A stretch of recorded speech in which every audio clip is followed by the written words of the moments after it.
So what is RETP? And it's a little bit difficult to describe because you can go to a course on communication, how to communicate with your patients. You can go to a course on treatment planning, just dedicated treatment planning, or it might just be on ortho or how to do procedures faster. You might go to a course on how to talk about money.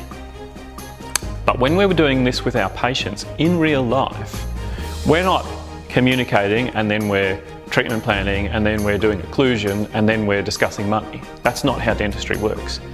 In dentistry, we do all of those things simultaneously.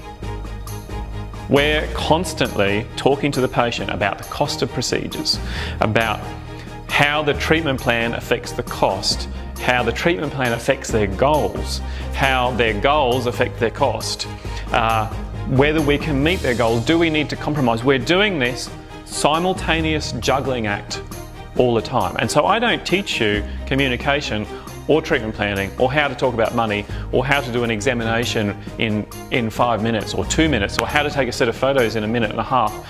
I don't teach you those things as separate things. RETP, we do it like real life.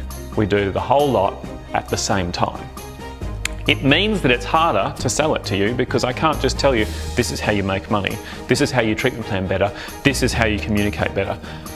I'm trying to teach you all of them combined as you would actually do it with the patient, with them in your office. So I want to teach you how to do your examination faster, more efficiently, better. That's the goal, isn't it? Doing something better and faster. I want to teach you how to document better and faster with less effort from you. I want to teach you how to increase the size of your treatment plans, not because we want to sell the patient more, but because we want the patients to be healthier. Often health is something that the patient has a whole bunch of other things in their life that compete with their health. They have electronic goods, they have holidays, they have all these things are competing with their health, and sometimes the patients make the wrong choice. They choose to buy a phone or they choose to go on a cruise instead of being healthy, and then later they have regret. So we want to help our patients not have regrets. So that means sometimes we have to sell them health. We have to be effective at selling them health. I find that the average dentist who does my course, their treatment plan acceptance goes up significantly. It's not uncommon for their production to go up significantly. That's not the goal of my course. My goal is to make you a better dentist and have happier patients. And a side effect of that is quite often that our production goes up, our treatment plans go up, our acceptance rate goes up. I want to help you look at the whole patient. How do we do it in a general practice? We have so many patients coming through the door who just want TLCs, tiny little treatments. They want to have one tooth fixed, they want to have one implant done, they want to have one filling done. And then coming along with those patients is the occasional patient who wants something more. They want their mouth fixed, but they can't tell you that so easily. No one comes in and says, look, I want a full mouth of crowns, or I want a full mouth of recession surgery, or whatever.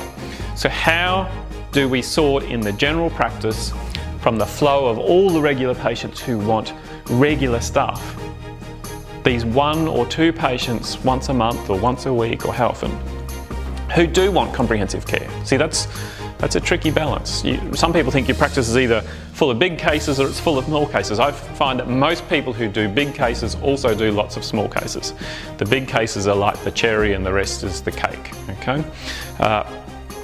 So that's what I want to teach you, is I want to teach you how to improve your acceptance rate, improve your communication, improve the satisfaction of your patients by more closely meeting their goals, to improve your ability to talk about money, to improve the comprehensiveness of your treatment plans that consider all aspects of the patient, not just the most obvious thing, and how to take that patient who has one broken tooth or one issue and teach them that there are many other things, and to help them accept maybe a better long-term treatment. Or more importantly, to make you and the patient happier with less regret about your treatment. It's easy to make stuff happy in the short term, but making a patient happy, making yourself happy in the long term, or dentistry without regret, that's what we're after. So RETP, is like real life. We talk about money, we talk about treatment plans, we talk about the types of treatments, we talk about different types of clinical scenarios, we talk about how we do stuff faster and better, and we talk about it all at the same time, which is what we do in real life. Look forward to seeing you in Boston.